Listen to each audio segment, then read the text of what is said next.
Messi menga qamoqdan chiqishimga yordam berganida men ruhan butunlay singan va qiyin ahvolda edim.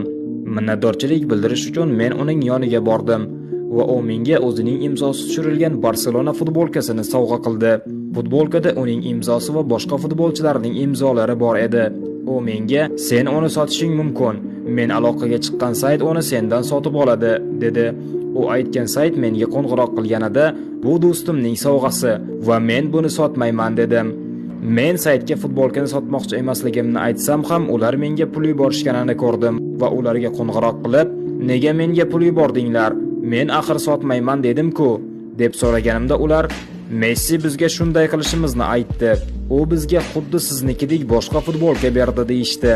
Men shokka tushdim. Ko'zlarimga yosh keldi. Leo men uchun qilgan ishlarini hech qachon unutmayman. Leoning qalbi pok.